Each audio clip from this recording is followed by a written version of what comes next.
Digital transformation is inherently coupled with disruptive technology, and innovation both creates and destroys companies. It generates revenue and can annihilate value. For Tech Republic, I'm Dan Patterson with physicist and futurist Isaac Arthur. Today, we're going to learn about 3 oncoming disruptive technologies that will shape both the near and long-term future.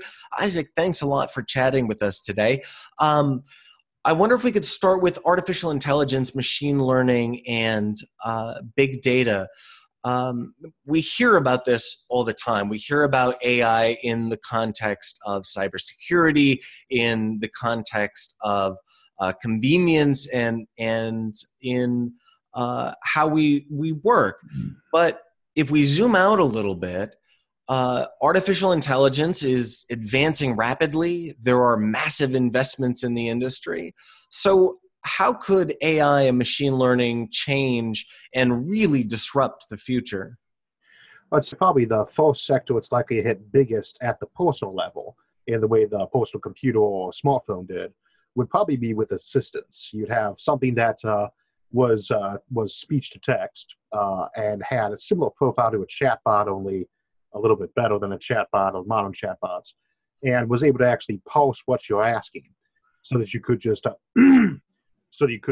ask it questions and it would follow it up. That gives you a pathway to something like a personal secretary or assistant that you're always carrying around on you, and obviously that will be very disruptive to that sector of the economy where people have that as a job. The thing about artificial intelligence is it's more than just robotic manufacturing. It goes past that into things that require thinking jobs, a lot of what we think of as white-collar positions. And so while we initially thought of robotics as something that replaces the blue-collar factory jobs, it's the emergence into the white-collar business and administrative angles that's probably going to have the most severe disruptions in the next 20 years. And what if we look even further than 20 years for AI? There is a lot of conversation in the machine learning community about the potential of AI, and we hear a lot of speculation from futurists about merging with machines. But when we look 100 years or 500 years or 1,000 years into artificial intelligence, what does the relationship with humanity look like? Does humanity exist? That's one of those things where we have to decide probably in the next 30 years or so, do we actually want a technological singularity? It's not necessarily an inevitable thing, but whether it happens in 3 years, 30 years, or 300 years, the option will be on the table. If we choose to follow that, it doesn't necessarily mean that we're having the end of humanity popping up, but it has a lot of possibilities to do so.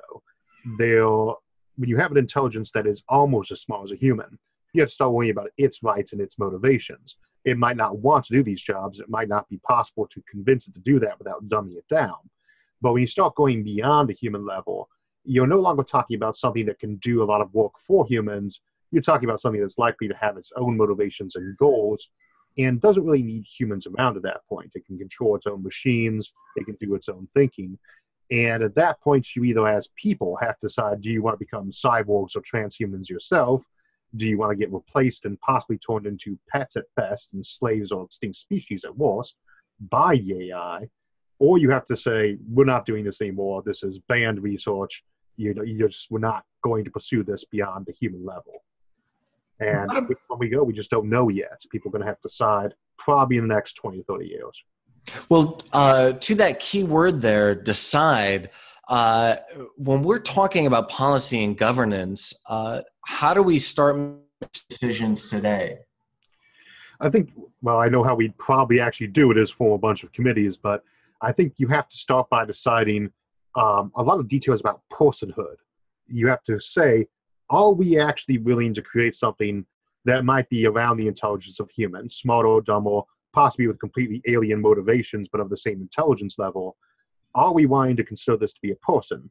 And if that's the case, you maybe don't want to be including them in the job market, not only because they replace other people's jobs, but they might start wanting pay or vacation time too, or whatever their personal motivations that are non-biological in origin might push them towards. And you might ask, do we actually want to replace people with thinking machines when they also are not exactly free labor at that point? You could have a lot of protectionist trade, though, too, where people are deciding whether it's good for us or not in terms of production. Do we want to actually open Pandora's box on this? Because it could hurt us quite badly. It could help us a lot, but it's a little bit of column A, a little bit of column B, and it doesn't seem avoidable that you get both. And it's fairly dangerous in some respects. It's like nuclear power. You have to be very careful how you use it and decide if you want to. When we talk about artificial intelligence, we also have to have a conversation about data, because big data feeds AI, and one source of data is the Internet of Things, networked sensors that are likely to be ubiquitous in the next 5 to 10 years. Some estimates put the number at 20 to 50 billion networked sensors in the market. This is everything from the common fitness tracker or a refrigerator sensor to cameras and all kinds of other networked devices. So, Isaac, how might humans experience networked devices beyond simply, say, a smartwatch or other forms of IoT that will gather data about not just how we work and interact with the world, but about ourselves? Ideally, we would experience it in the most minimal fashion possible in terms of paying attention to it. The thing about these technologies is optimally, you don't have to spend much time thinking about how they operate. It's just there for your doctor to look at your health records, or for you to be able to call up the video that you took yesterday without even having to turn it on. It brings up some serious privacy concerns, though it does have some benefits, like if you can actually have cameras on people all the time that they don't even notice, and health monitors. If somebody has a heart attack or gets mugged, the emergency services are there like that. It's just much easier to help people out and prevent crimes. It does have the risk of making you feel like you're living inside a fishbowl, though, and privacy issues, which is going to ultimately come down to a government and policy standpoint, is going to be a really big concern, if it already is not, in the next couple of decades. Right now, it's already a big issue, but most people can kind of ignore it. In the next decade or two, it's going to be, as you say, ubiquitous. Everyone's going to have to start thinking about it and deciding where do we want to draw the line and on what things. Where is there an expectation of privacy? What comes to mind immediately is the recent Equifax hack or other data breaches that have exposed deeply personal information, perhaps without people opting in.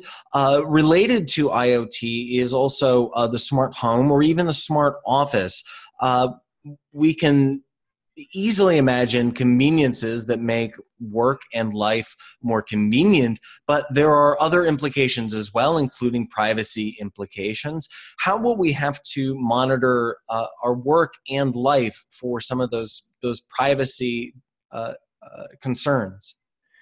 There's an ideal path depending on the individual for, again, what is the expectation of privacy, and then there's what the court's going to decide. For instance, right now, nobody can claim to me, I want to erase your memory of my face. I don't want you to remember what I look like.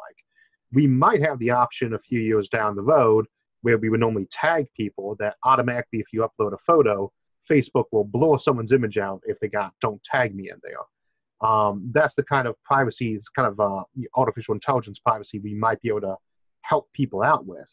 But on the upload and download side, you really can't tell people that they can't upload a picture of themselves in which somebody else was there just walking by. That's fair use, right? And those are going to keep coming more and more of an issue because you can scope through that data to find all sorts of information people would prefer to be private. Kind of doing the Sherlock Holmes thing only with an AI. That's what we mean by data mining in many respects anyway, is combing through data that's already there and finding stuff out of it that people would not expect you to be able to determine. You can deduce all sorts of behaviors about people, and people don't necessarily want that happening. And so we are going to have to decide, again, fairly soon, how do we feel about these privacy issues? Who has the right to actually keep data on people and in what forms? Putting privacy in one bucket, are there also near-term benefits to a smart and networked home and office? Absolutely. I mean, the benefits, just in terms of what you're saying with medical concerns and crime, a very good number of the people who end up dying or being victims of crimes, either a medical accident or a criminal one, would not have suffered as much or at all had their biometric data, their heart rate and so forth, then immediately available to the paramedics. Constantly there in the background, and suddenly a computer flicks on and tells the 911 operator, this person is having a heart attack right now. He's at this location, you know. That saves so much time in dispatching things. Same with a crime. Someone goes to mug you, and maybe you can just tell by your stress rate or a carefully coded duress signal of clicking your jaw in some fashion, and the police come right to your spot. Those are very obvious, you know, benefits to us, though they have some privacy concerns. Since again, you can ask somebody, where were you on the night of November 10th? And we, of course, know exactly where they were. We know who they were with, too, because we know exactly where that person was. Makes it very easy to backtrack crime, but not all reasons for wanting privacy are necessarily things that people are going to be, you know, criminal offenses, obviously. They might want to have some privacy that will not be available to them in that kind of setup. Isaac Arthur is a physicist and futurist. You can learn more about him by visiting his channel on YouTube.